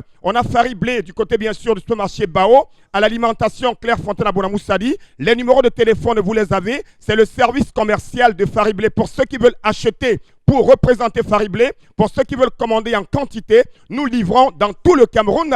Merci beaucoup de choisir Fariblé. C'est Constilamine pour ce moment de vente. Merci infiniment. Allez, on vous retrouvera dans un instant. Le temps rapidement de prendre un verre d'eau et puis on verra la suite avec vous véritablement. Allez, madame, monsieur, 10-12 le Zénith pour la transition.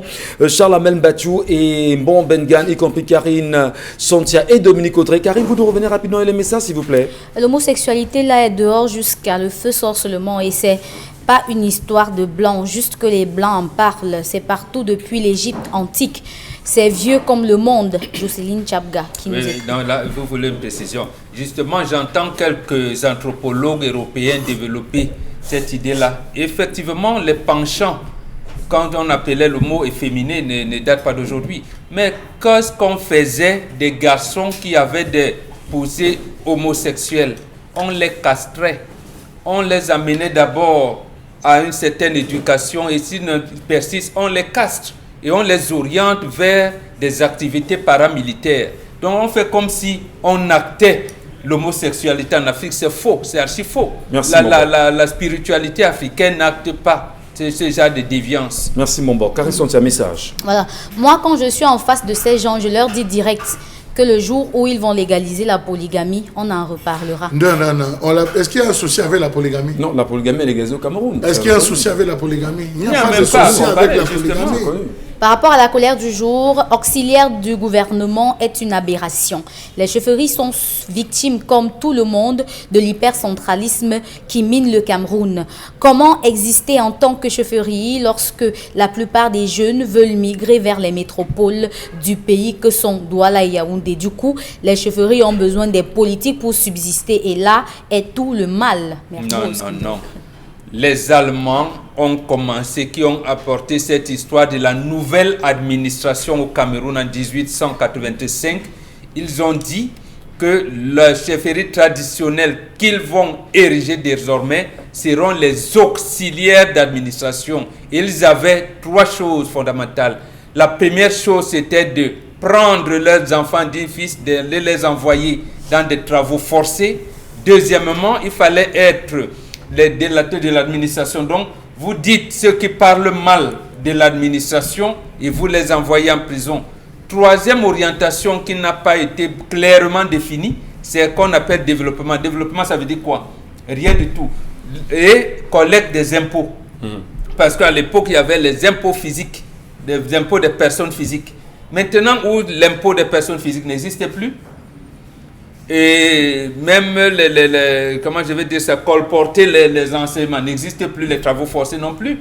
Vous voyez pourquoi cette orientation-là a du mal à prospérer aujourd'hui. Parce que qu'est-ce qu'on met donc développement, qu'est-ce qu'on met dans le terme développement? Or, le chef qui organisait nos royaumes à l'époque était le chef religieux, il était le guide économique, il était le chef politique de cette organisation-là, parce que chez nous, en Afrique, tout ça est associé. C'est ça même la théorie de la complexité. Merci mon bon. Merci beaucoup pour vos éclairages, merci pour vos enseignements. Et vous dire que chaque jour avec vous, nous apprenons énormément. Nous en sommes honorés. Karine Santia, certainement 2 ou 3 messages et puis on passe... On va rencontrer d'autres annonceurs ce matin. Oui, donc l'homosexualité, c'est une affaire de vouloir ou pas vouloir. Si au Cameroun, l'homosexualité est imposée aux gens pour en faire des personnes assujetties, ce n'est pas le cas de toutes les sociétés. Donc, de grâce, arrêtez de comparer le Cameroun et ses dérives sociétales avec d'autres pays où on fait l'effort de résoudre les problèmes des citoyens. Jeannette Michael. Donc, on résout les problèmes de l'homosexuel là-bas? Je vous dis qu'en Europe, on les soignait dans les centres psychiatriques. Renseignez-vous. Parce que justement, on les considérait comme des déréglés. Très bien. Allez, madame, monsieur, ça se poursuit. 10-12, le Zénith. Des annonceurs avec nous ce matin sur le plateau. Nous allons saluer la présence ce matin de Nathalie Ndomé qui viendra effectivement nous parler de Premier Bed. Nathalie, bonjour. Bonjour Michel et bonjour à tous les panélistes. Allez, bien sûr. Vivez la vie du loto, vivez la vie du loto, vivez la vie.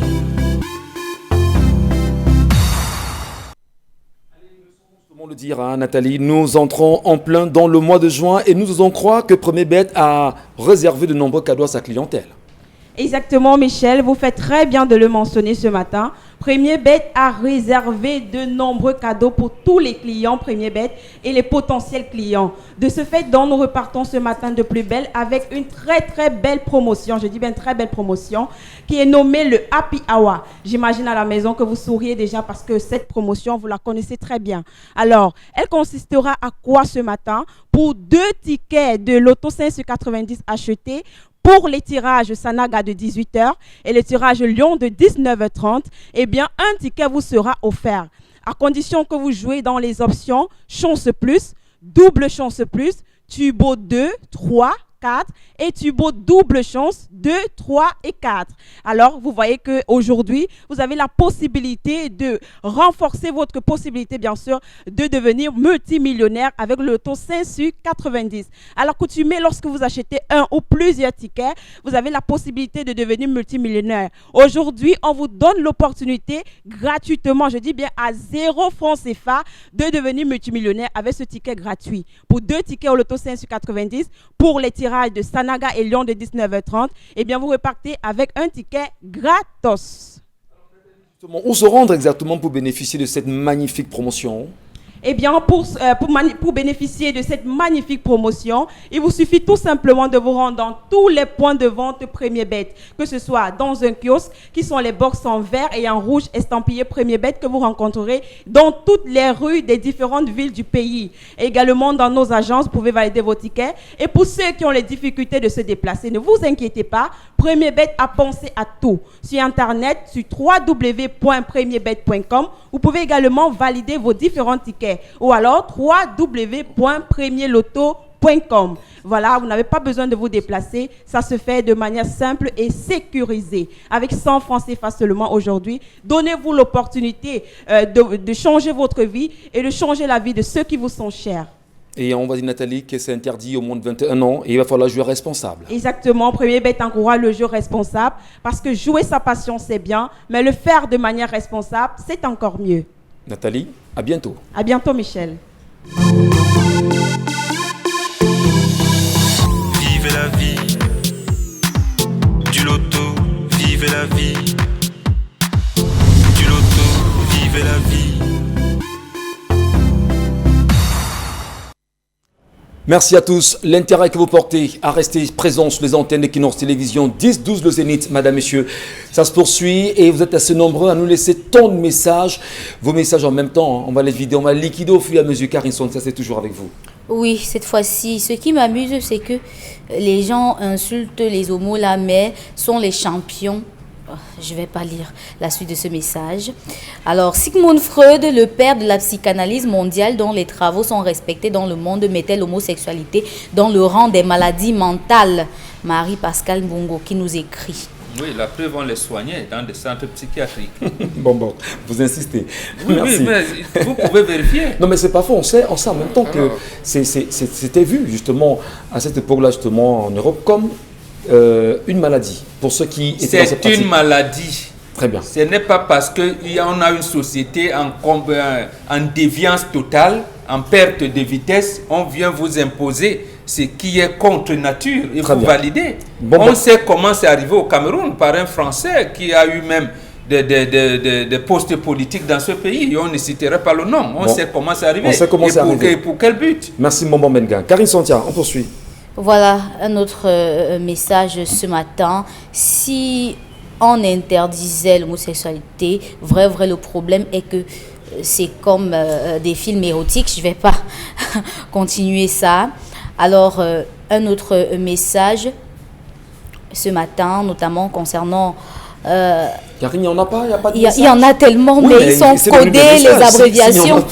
S'il n'y a pas de message, on va passer à autre chose rapidement. C'est pas évident. Hein. Oui, mais rassurez les téléspectateurs en leur disant merci pour l'honneur que vous nous faites tous les jours. Nous vous lisons avec beaucoup d'attention. Et rassurez-vous qu'à chaque fois que nous vous lisons, je vous l'ai très bien dit, en débrief après l'émission, lorsqu'on se retrouve ici pour relire vos nombreux messages, on se rend compte que vous n'êtes pas loin de nous. Et ensemble, nous nous sommes dit que nous devrions construire cette société. Et lorsqu'on les lit, on partage, on les transmet justement à qui du droit. Mais nous sommes là pour bâtir une nation, bâtir des valeurs, bâtir le lendemain et ne surtout pas laisser un Cameroun pire à nos enfants. Je vais me dire mauvais.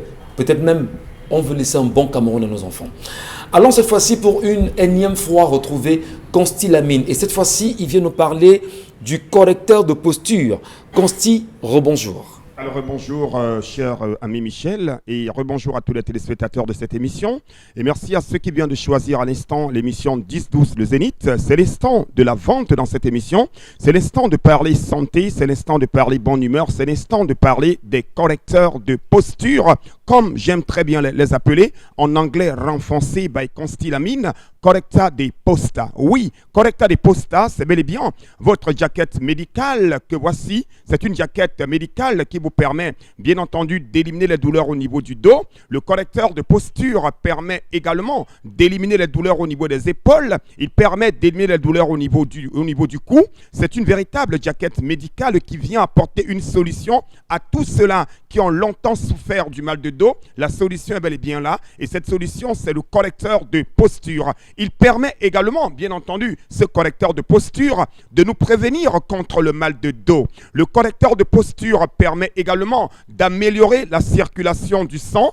Alors, chers téléspectateurs, vous me regardez en ce moment, plus besoin d'aller de gauche à droite, plus besoin de chercher de midi à 14h. Rendez-vous tout simplement du côté du magasin 1001 tapis, c'est à Douala au Cameroun, en face du palais d'Ika et achetez votre correcteur de posture. Pour ceux des téléspectateurs qui sont hors de la ville de Douala et qui ont besoin de commander un article au magasin 1001 tapis, les numéros de téléphone, vous les avez, quelle que soit la ville, quel que soit le pays, quel que soit le quartier, appelez le magasin 1001 tapis et bénéficiez d'une livraison à domicile. Alors, parlons donc du prix. Le prix de votre correcteur de posture n'a pas changé. Il est bel et bien de 10 000 francs. Un correcteur de posture de qualité. Un correcteur de posture neuf dans son emballage avec garantie. Vous l'avez au magasin 1001 tapis à 10 000 francs. Votre correcteur de posture. Alors, comment l'utilise-t-on? Comment devrait-on porter le correcteur de posture? On le porte comme une jaquette. Bien entendu, ne pas dormir avec le correcteur de posture. On peut faire le sport avec le correcteur de posture. On peut aller au marché avec le correcteur de posture. On peut, bien entendu, s'asseoir avec le correcteur de posture. On peut conduire avec le correcteur de posture. Et parlant justement de la conduite, j'attire l'attention de tous les camionneurs. J'attire l'attention de tous les conducteurs. Oui, ceux-là qui passent toute la journée derrière un volant, alors je vous conseille de porter régulièrement le correcteur de posture que vous porterez, chers téléspectateurs, 3 à 4 fois par jour pour des séances de 45 à 1 heure de temps. Voilà comment utiliser le correcteur de posture.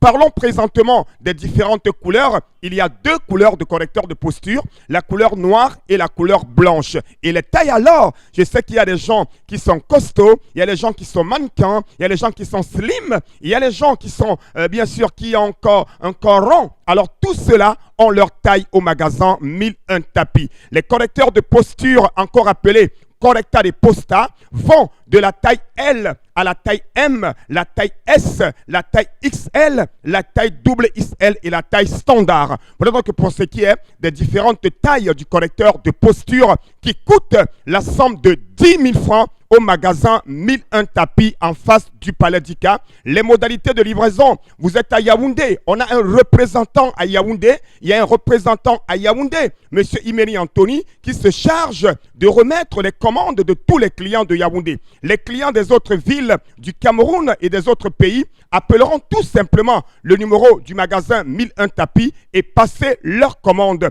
La seule chose que le client supporte, c'est uniquement les frais de livraison. Le prix ne change pas, quel que soit le pays, quelle que soit la ville. Alors, faites confiance au magasin 1001 tapis et surtout, n'hésitez pas de venir chez nous acheter un correcteur de posture. Et on ne saurait partir sans parler également de cette pommade magique. Regardez bien sûr cet emballage. À l'intérieur, il y a une pommade. Et cette pommade a pour mission principale d'éradiquer totalement le problème des hémorroïdes. Vous souffrez des hémorroïdes, vous connaissez quelqu'un qui en souffre, alors venez au magasin 1001 tapis et achetez votre pommade des hémorroïdes. C'est Constille Lamé, merci infiniment. Madame, messieurs, plaisir immense de vous savoir toujours nombreux à nous regarder sur Equinox Télévision. On sera encore là demain. Mais avant de partir, je vais vous rappeler simplement que la colère de ce jour nous parle. Allez dans le petit village qu'on appelle Babou, c'est bien sûr à Banganté, pas très loin de Bassamba. Là-bas, il n'y a pas de chef. Il y a un chef qui est en prison. Il n'y a pas de chef là-bas. Et pourtant, il y a une localité. Pourtant, il y a un peuple qui demande à avoir son chef. Il y a un choix qui a été fait. Et nous croyons justement qu'avec la colère justement de ce matin, on pourra donner la possibilité à ce peuple de Babou, en fait, à Bangoulap, oui, d'avoir son chef. Merci à vous. Bonne journée, à demain avec le même plaisir. Non, à lundi. Retrouvons-nous.